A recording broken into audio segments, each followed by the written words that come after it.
Self, Get to Know the Impossible I by Arthur Chelling, first published in Times Magazine, August 4th, 2016.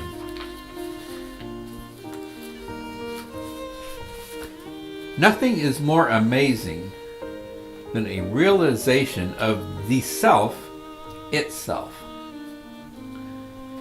The self is the center of your world. Without the self, nothing whatsoever can exist. With the self, what is within the sphere of the self exists, and what is not within the sphere of the self does not. Through observation of other such selves, we know that one world, this world, will continue to exist upon our exit from it. But subjectively, without you, there is no anything. So who is this I of whom is us, and of whom nobody but us can experience? The number of living entities in our subjective world, our sphere, is staggering.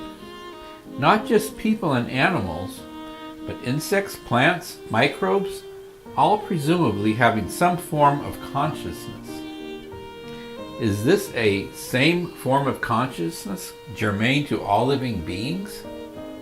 Do each of these various entities possess a consciousness similarly to that which we enjoy, having varying degrees of awareness? Could a living entity not have such consciousness? And why us? Why do we exist as awareness? More? How many worlds exist of which we have no knowledge of? And what are dreams? Are the actors in our dreams too entities having consciousness? Can there be so many seemingly infinite entities having such awareness? And who is each of them? Can there be beings having as yet no consciousness, beings not yet in existence, beings yet to be born or never to be born? Attempting to understand life as we call conscious beings, man goes to great lengths researching the nature of this living organism, bringing it into institutions of education for students to learn about and build upon. He observes, categorizes, studies, dissects, making much effort to comprehend what life is, but cannot understand the great mystery of his own consciousness.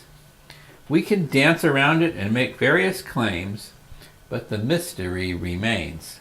By outward observance, we can understand neither the nature of what life is or why it exists.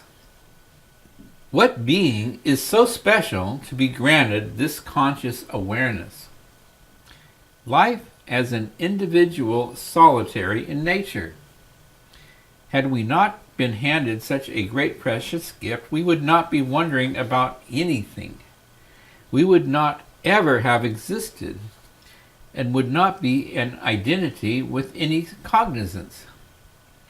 Can we imagine what non-existence even is? Science avoided the mystery of the aware being for many centuries. Not until the rise of quantum physics did the observer come into the equation.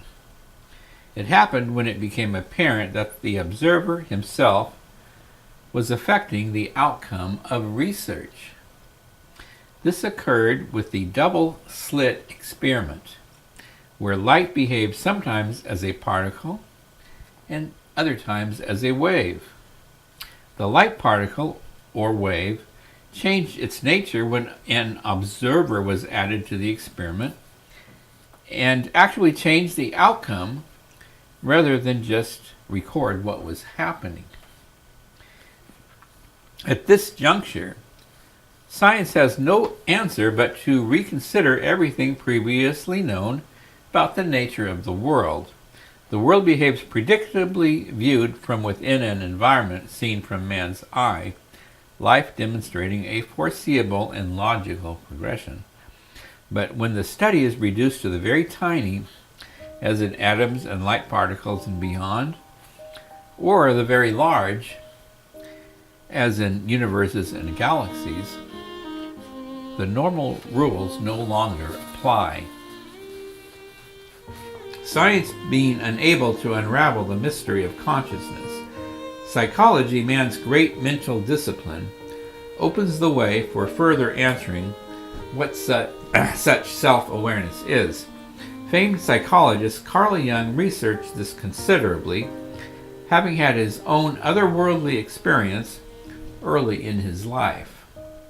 From his research and that of his mentor, Sigmund Freud, Jung concluded that a collective unconscious speaks to us, borrowing images that we experienced in waking on the day prior to our nighttime dreams, using our known images and sounds and other of the 5 physical senses for communicating with us. But Jung's professional work focused on developing an understanding of the health of the entity, to learn its emotional troubles, and essentially to make it well. Yet his belief in reincarnation is unmistakable, as well as his interest in what are the greater element of what life is and what we will become. In his Gnostic treatise, 7 Sermons to the Dead, Jung's final thought on the subject was of the one bright star in the heavens becoming a little brighter with each round of activity, that is, with life lived. That great star, of course, is us, our awareness, shining a little brighter with each experiential incarnation of joys, sorrows, hardships, and such. Yet why does the star shine? Why is there even a star? We cannot answer the mystery here today.